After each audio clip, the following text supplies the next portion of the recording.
Okay, so around 5 years ago now, I uploaded a video about a scammer who calls herself Dr. Mary Blakley. Mary claims to use ultrasound to diagnose cancer, to treat cancer and other health conditions, and these claims, as well as other stories that she tells about her past and education, are obviously false. I don't want to repeat all the information in that video I made, but the abridged version is that Mary has been using rented ultrasound equipment to diagnose cancer in people who don't really have cancer, and then she sells them fake treatments, or she tells people who really do have cancer that she or perhaps another clinic has cured them, which she charges them for, and then they go on to die from their disease anyway. She's been opening businesses under various names, usually something like health screenings for life or health scans for life, for basically decades in states like Nevada or Arizona. Sometimes she says that she is literally from Sweden, despite having a very clear American accent. Other times she says that just her PhD is from Sweden. I've interacted with her husband, who's called Fred or Floyd Blakley, on LinkedIn a while ago, and he insisted that she has enough credits for 3 PhDs and that her PhD was signed by Rex Tillerson, who was Secretary of State during Trump's first term. It's just kind of ridiculous. No one's PhD is signed by a senior politician like that. Why would it be? And this story about Mary and her business just gets really dark. I've spoken to Mary's daughter, who is herself a little bit erratic, and she rattled off a series of accusations that seemed far-fetched, like apparently Fred, who is Mary's husband, who helps her run the clinic, is a child molester, and that they both went to prison for meth production, and that they've been involved in arson for insurance scams. A lot of this, as far as I can tell, seems to be true. In 2003, Fred's cousin was found guilty of raping and murdering a baby. And as part of his cousin's defense at the murder trial, he accused Fred of committing this crime because Fred had previously been adjudicated as delinquent for molesting his 6 or 7-year-old cousin. And this accusation is in court records. Now, I assume that when the lawyers in the murder trial decided to try and pin this on Fred, they had seen his criminal record. And, there's pretty strong evidence that Fred and Mary really did go to prison in the early 2000s. I found consecutive inmate numbers on the Bureau of Prisons website, which shows that 2 people with their names who were about the right age went to prison at the same time. Presumably they were sentenced in the same case.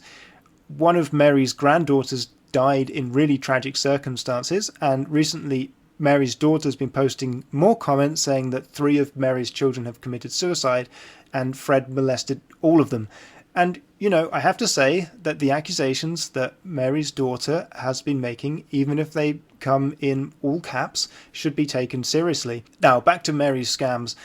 Over the years, you can find various comments on review sites like Yelp or on the Better Business Bureau from people who have been scammed by Mary.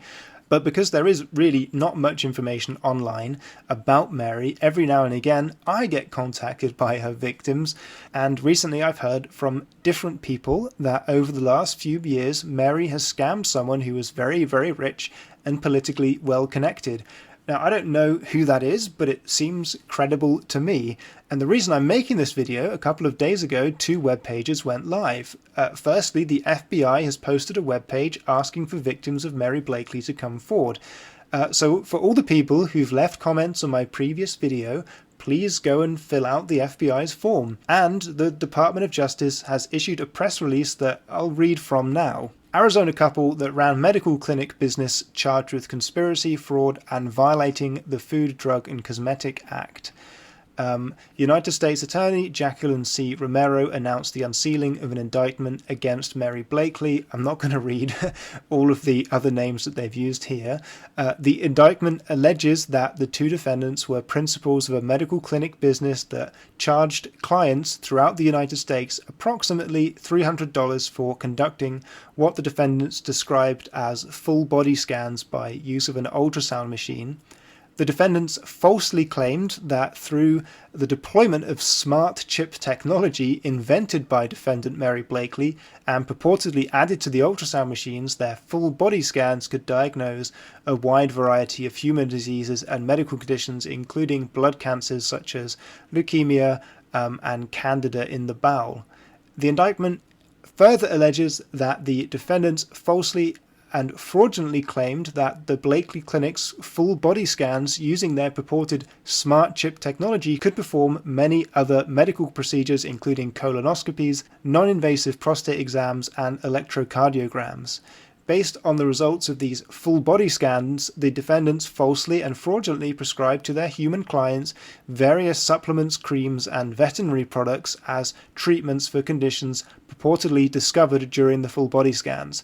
According to the indictment, the defendants also claimed that Mary Blakley's purported smart chip technology could treat and cure a wide range of human diseases, illnesses, and conditions, including by driving a substance known as atheon into the body to kill cancer, cleaning the lungs and the brainstem, and removing kidney stones. In fact, neither the purported smart chip technology nor the substances prescribed by the defendants had been approved by the FDA to treat diseases in human beings. If convicted, each defendant faces a maximum possible sentence of 165 years in prison. And we did just get FDA certified in this one. We haven't got our papers yet, but we are FDA certified as an RF location now. Nice. So from my perspective, this is obviously good news. I hope Mary is finally brought to justice. Now, I don't think that my video prompted the FBI investigation, but I would guess that they probably have seen my video. They've certainly been looking at YouTube because that's where the Department of Justice got this photo of Mary from. And of course, it is gratifying that the things I post to YouTube turn out to be true and sometimes important. My YouTube channel has never taken off. I don't have many subscribers, and this video on Mary has less than 10,000 views, but I know from the people who've contacted me and commented on the video that it has been impactful for people who've been affected by Mary's scams. And, you know, most people's videos do not front-run a major FBI investigation by several years. So that's clearly gratifying for me. At the same time, you know, looking back, I do wonder if I could have done a little bit more here. I reached out to universities where she claimed to have worked or studied, and they didn't reply to me. In 2021, I emailed a podcast journalist. But from memory, I don't think I tried to raise these concerns with authorities. It's always been my understanding that third-party complaints are not well received and that victims should usually come forward themselves. My sense is that the involvement of someone who is very rich and politically well connected is probably the reason why this has been taken seriously by the FBI and the Department of Justice. You know, I would love to see a podcast or a serious investigation of this story by someone in the US. I don't have the resources, but I think someone should sit down with the victims and the people in Mary's life and try and find out the whole story. Okay, so it's been a while since I uploaded to this channel. I've been busy. I've been writing a lot more about fraud in academia. You know, at the beginning of last year, there was a lot of interest in it in a case that I wrote about on Leonard Schneider's blog For Better Science. And then last year I also traveled. I cycled to China, and you know, the YouTube channel has been less of a priority for me.